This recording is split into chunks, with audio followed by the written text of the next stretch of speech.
realtor got her start just like you at Siva Studio Lab. Vanessa Gomez went to Andrew Carnegie Middle School and Casa Roble High School. She went on to USC for a degree in broadcasting. She's now the morning show anchor at Dakota News Now in Sioux Falls, South Dakota. Hi, Vanessa. How are you doing? And can you show us the tools you use for your home setup? Hello. Yes, absolutely. I'm so excited to be joining you all. I'm repping my SIVA shirt all the way in Sioux Falls, South Dakota, and my SIVA poster behind me because we're doing all SIVA things, all things SIVA today.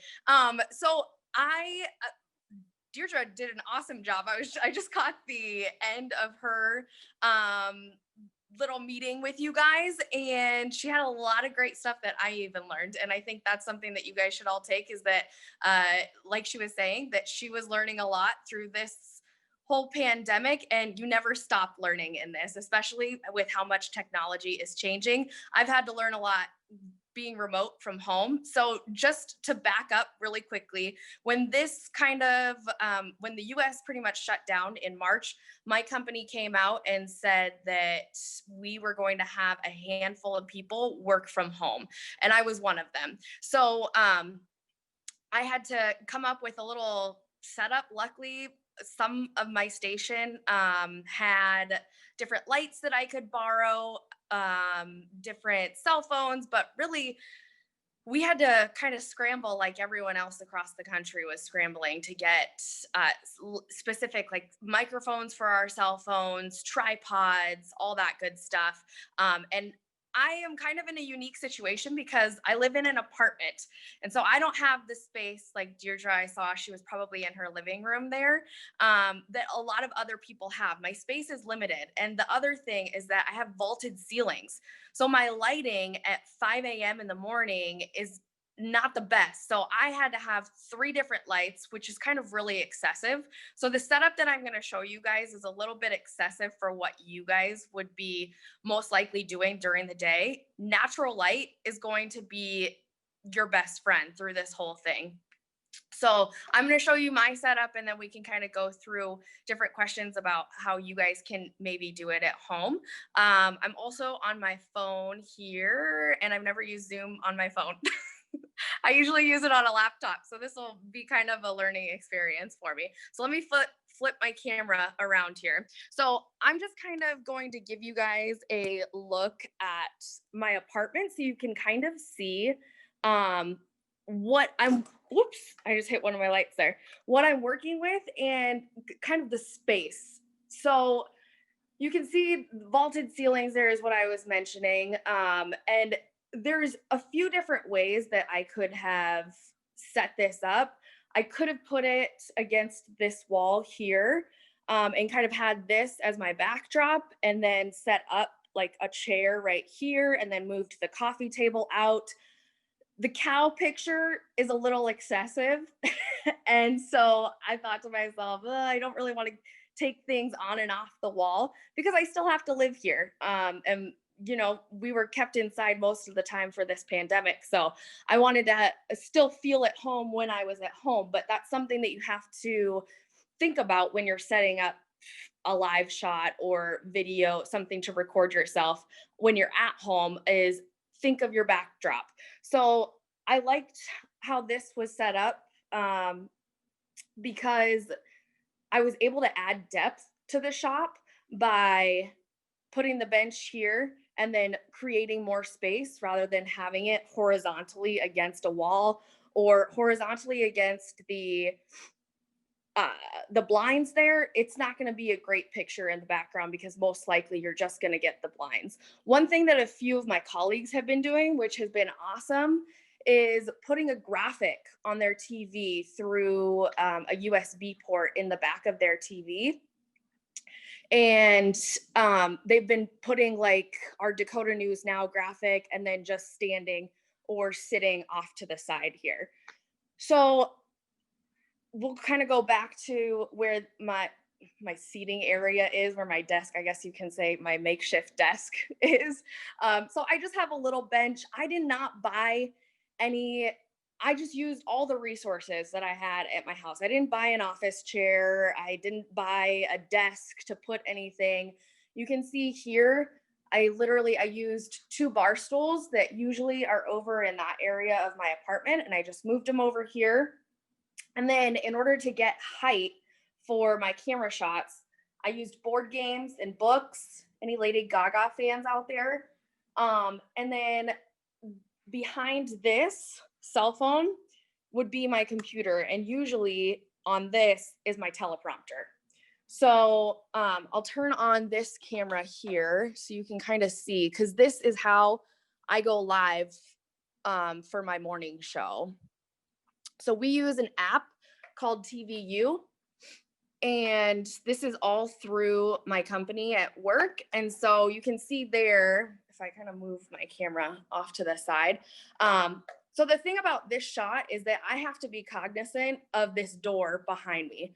Luckily, my body covers it. And like I said, I go live at 5 a.m. when it's usually pretty dark out. So the light behind me is not that bad.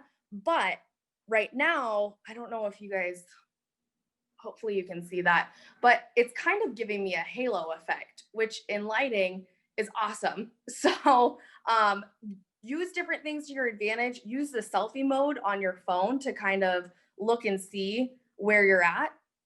The microphone that I use is just something that my company bought off of, I believe it was B&H Photo. And it was less than $50, but there's so many options that you can find on Amazon that are much, much cheaper. So you can always look at Amazon. I know Deirdre was just talking about this. Having good audio and good video is so important because people won't pay attention if you don't have good audio and good video. So I usually just slip this underneath like a shirt or a dress, and then put that on. And then, like I mentioned, with my laptop, I'm able to read the teleprompter off of the laptop. So during the show, I literally sit here, I'll have my laptop here, and I'll read off my teleprompter. I'll have another laptop open like on my bench beside me so that I can edit scripts, send emails, be on social media, checking for different stories like that. Because you're just constantly looking for other news during the show as well. And then you can also see I have 2 lights set up, and that's just because my space is so large here that if I only had one, then I get a shadow on my face, on one side of my face. And then if I don't have any, I can actually turn these off and kind of show you guys the difference that these make. Let's see. So you can see the difference with hopefully on the phone there and how dark I am compared to before. So just a couple things there. You can also, like, there's these ring lights. I'm sure you guys know about these, but where you can put your phone inside of the ring, and you can just have one of those. That is plenty. Oops, sorry. Covering up my camera. But you can also get one of the ring lights, and that would be plenty for you to kind of have your own little setup. I was also thinking, like, if any of your parents have any, like my dad used to have a light that he used to use out in the garage, like a utility light, that could even work. As long as you're careful and don't leave it on for a long time. But try to use some of your resources around your house before going out and going on Amazon and looking for different things, because you can, and like I mentioned earlier too, you can definitely use your natural light. That's going to be your best friend. So I would say a few pieces of advice: look at your background, make sure your lighting is good, because people won't pay attention to you if you don't look good. Make sure your audio sounds good, because if your audio doesn't sound good, then they're not going to understand what you're saying, number one. And number two, they're most likely just going to turn it off, because who likes to watch a video nowadays with bad audio? So yeah, I don't I don't know if there's anything else in particular that Doug wanted me to talk about or anything like that.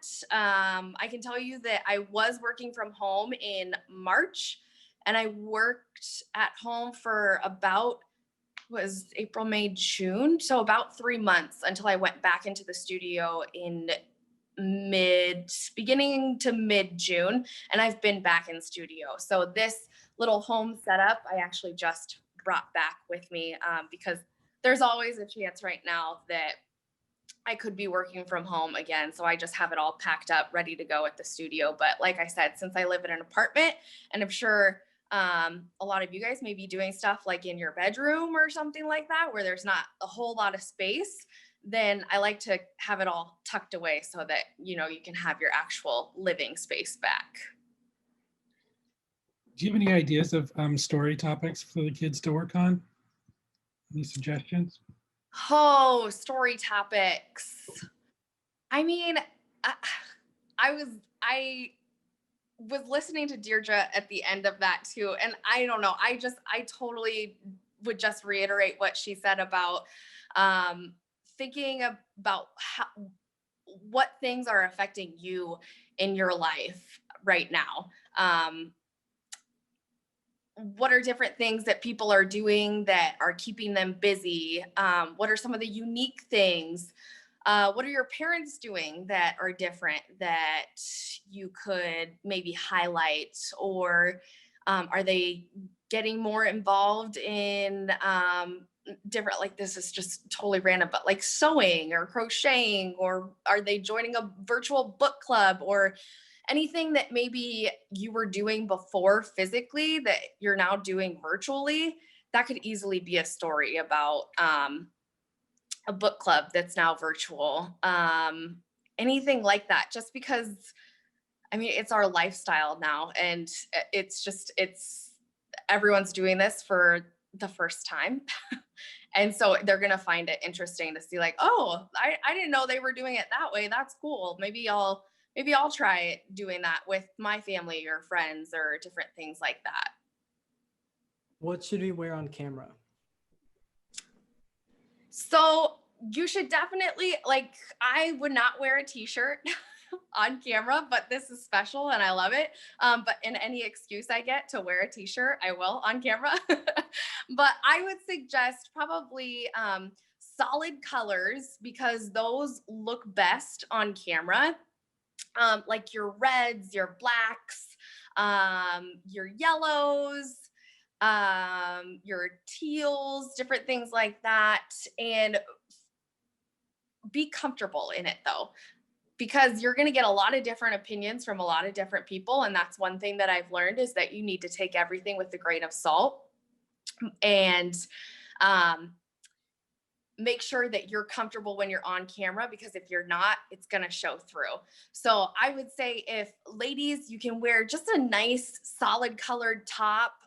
It can be like a blouse material, like a t-shirt blouse material, but it can also be long sleeve. You can put on a blazer over it. Make sure that even if you're just showing your top half, make sure you're dressed to the nines all the way though. Just because you never know, you may think like, oh, I'm just going to get the top half, but you never know. And you might show the bottom half. And if you're in running shorts or anything like that, it's not going to look good. So be cognizant of that. For the guys, I would say just like maybe a button up, and that can also be like a button up tee or a button up long sleeve. Just, I would say, dress to impress. Vanessa, we had another question come in. Kind of, can you give us a quick overview of kind of your story and, you know, how you kind of got where you are now? Yeah, absolutely. Okay, I'm going to put my phone on the tripod here because my arm's getting tired. So in the little introduction that I had earlier, I went to Andrew Carnegie Middle School, and sorry, this is going to bother me because I'm really washed out on these lights. So I'm going to fix them real quick. But I went to Andrew Carnegie Middle School, and I was in Mr. Weitzel's. He's now at Del Campo. I was in Mr. Weitzel's class, media class, and it was, I believe, one of the first years for it. So maybe like the third the third year for it. And I was in his computer class, and then he had asked if I wanted to get involved in the media class. And I immediately said yes, because I enjoyed the computer class so much. And, you know, I was involved in sports and loved all that, but really like just had a love for video and just found it really interesting. And so I got involved in the media class. We started making commercials and more creative, fun stuff. And then I got involved with the SIVAs just through Mr. Weitzel, and he had encouraged the everyone in the class to make a video and put it in, enter it into any specific categories. And so that was, I just kind of did it on a whim, not really thinking much of it. And then I ended up winning a couple awards.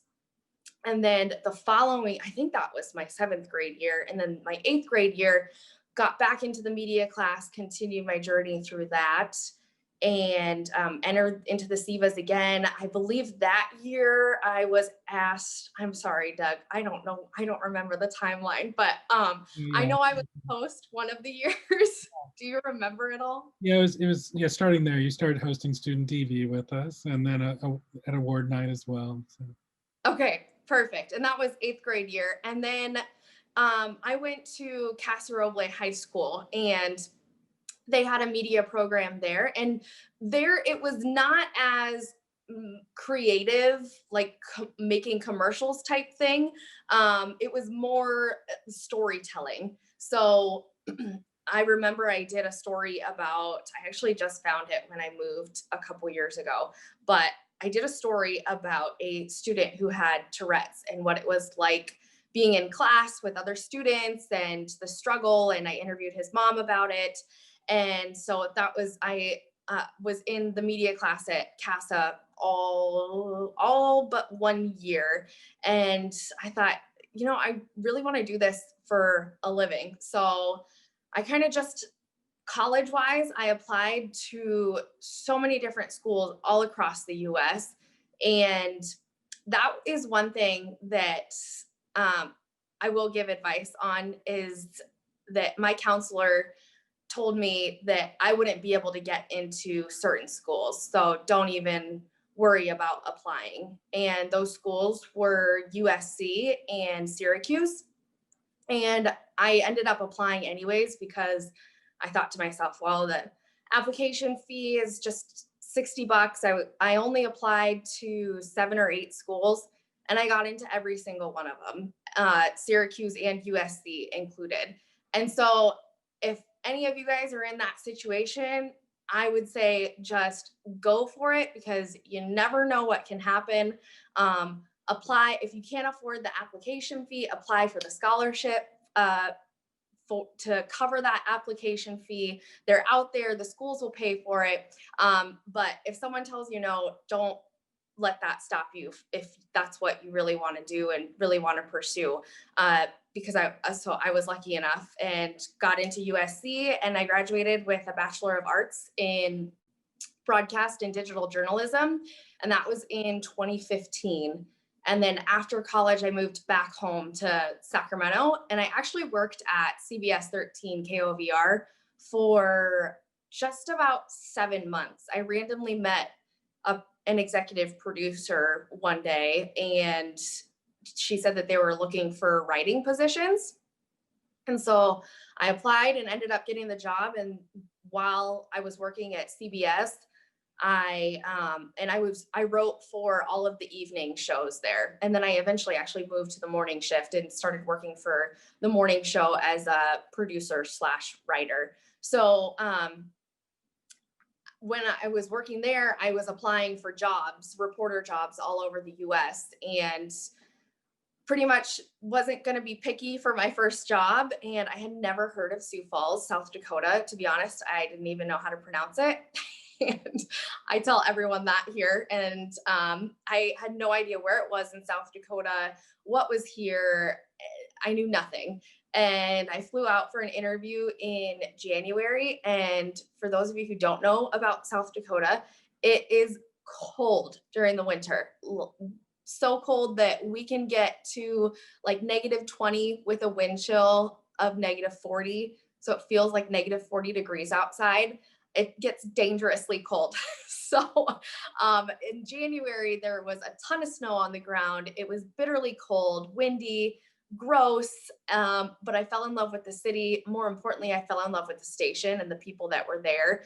And it was an opportunity to grow. And that would be another piece of advice that I would have is find a place, whether that's college or a job after college or even a class in high school or your school in general that you can grow and learn and want to learn from it. And that was the experience that I had during the interview process here. And after that, I moved out here through 4 weeks after I came out for the interview. It was a very fast process. And then I started out as the morning reporter, and last year I started working as the evening anchor, and then I moved back to morning anchor just because I liked the hours better. So that was a long-winded answer. I'm sorry. No, that was great. That was fantastic. Do you have any kind of tips for students that are, just starting to, finish up high school, going into college, getting maybe an internship now during COVID's kind of, difficult? Is there any tips you can give as far as trying to get a little bit more experience in the industry during this time? So I would say that, yes, it's a little tougher during COVID because people might not be as readily available, but you usually can't see these people anyways, and you can't meet them in person anyways. So reach out to their emails. Give the station a call and find out who the intern coordinator is, or who you should reach out to. Excuse me. Who you should reach out to inquire about an internship. Don't be afraid to ask questions and to get on the phone. I know a lot of times, even I catch myself doing it, is that like I'll text or email before I call, but don't be afraid to call and to just call like the general number at the station, and don't get discouraged if the first time you don't hear back from them after you get that email. Don't email like a generic like info at you want to find a specific person, because that specific person is the one who's going to say, oh yeah, I am the intern coordinator. Why don't you send your resume over? Or they're going to put you on to someone else. And these people are really busy. So like I said, don't get discouraged if they don't get back to you right away. I would say give it a week or two and reach out again if they don't get back to you, or try someone else in the newsroom. But just try to find, as far as like advice on finding an internship, try to find somewhere that has an area of your interest. Like it doesn't necessarily, if you like video, it doesn't necessarily have to be news. There's so many companies now that are hiring, I'm sure you guys know, that are hiring like social media marketing, where their job is to go out and share stories through video on their social media platforms about their company. Find a company that you're like really wanting to work for and reach out to them. And I would say try to find at least 5, just so you can widen your range as far as giving yourself a better chance of actually landing an internship. And 5 is really not that many. When I was first applying for jobs all over the US, I applied for at least 50 jobs. As far as an internship goes, I would say the Sacramento market is probably pretty competitive just because there's so many kids in that city alone, and not many internship opportunities. So apply for as many as you can, but I would say like at least 5. Do you have any advice on how to get interviews during the pandemic? As far as interviews for a story or interviews for like a job or internship? Let's say both. Okay. I think it's for stories was the reference. Yeah. Okay. Okay. So for a story during the pandemic, I mean, a phone call, if you can find, I mean, most likely you're not just going to find their cell phone number online, but reaching out over social media, especially right now, because everyone is on, most people, I shouldn't say everyone, most people are on social media right now. So I would say reaching out over social media is probably going to be your best bet. We in the newsroom do that all the time. Even before the pandemic, if we didn't know someone, we would reach out to them over social media and just ask. I mean, the worst they're going to say is no, and then you move on. But you never know, they might say yes. And most of the time right now, they are saying yes. So I would say, look for their social media account. Sorry, I'm going to get up and grab some water here. Look for their social media account. Look for an email that you can reach out to as well. Let me turn on this light again. Here we And go. who should we be interviewing to, if that adds to the question? Okay, for the stories themselves. So that just depends on what kind of story you're doing as far as who you're interviewing. If you're, let's see, like, for example, I did a story with a lady today in kind of like a little retirement community about the garden that she has kind of been attached to during the pandemic, because it's been her only way to get out and socialize with people along the walking path. And so I interviewed her, obviously, because she's my character for the story. And then I also interviewed someone who is in charge of the retirement community. So just to talk to them about, okay, number one, what is this garden? Who is this lady, Joy? Her name was Joyce.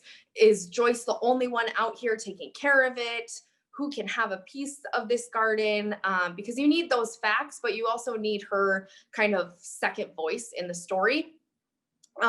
To also talk about just like the residents in general in that retirement community. And so I also asked her about, you know, how do you think this garden has helped them through the pandemic in general? And so she was able to kind of give that an overall perspective. And then I narrowed in on Joyce. So as far as who you should be interviewing, always look for a character, because that's going to make your story that much better. So when you're, if you are doing a story about, let's say, this is totally random, and it probably wouldn't happen right now since you're not physically in school, but if someone found like a mouse in their food, their lunch food, hopefully that would never happen. But if that were to happen, then your character for the story would hopefully be the person who found the mouse. And then you also are going to want to talk to the school or the cooks or someone dealing with like the behind the scenes of, okay, talking to them about, you know, how did this happen? What steps are you taking to prevent this from happening? And then your character of the story would be the person who found the mouse, and you're talking to them more so about, well, what was this experience like? Were you shocked? What was going on? Just what's your perspective type thing. And I have another question. Do you have any advice on how to write better stories? Yes, don't overthink it, and that's easy to say, right? Try to let your characters tell your story. Don't let your voice take it over. Let their voices tell the story. So really, if you watch the best stories, I don't know which reporters or anchors you guys are watching across the nation, but one of my favorites is Boyd Hooper. He is a reporter in Minnesota, and another one is Steve Hartman from CBS Evening News, and he does On the Road with Steve Hartman. And if you notice in their stories, they don't say much. They let their characters tell the story for them. So they write around and kind of weave their words into what their characters are saying. So it can be, and I'm thinking more broadcast. I can talk like an article second here.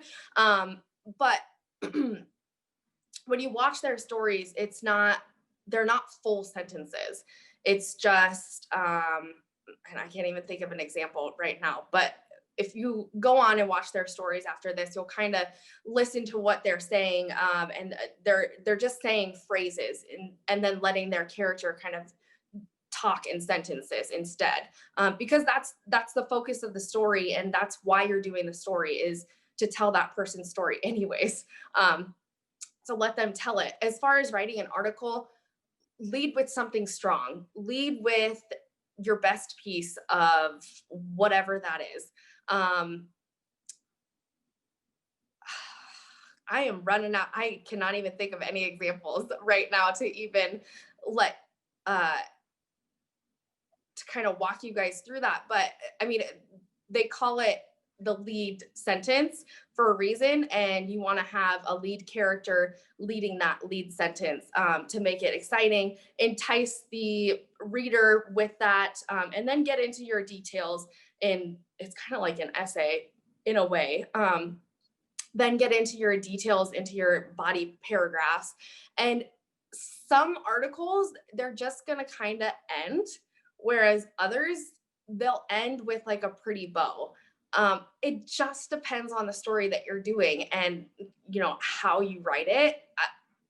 And every writer is different. That's why it's kind of fun, because you can kind of just do what you like, and hopefully others will like it as well.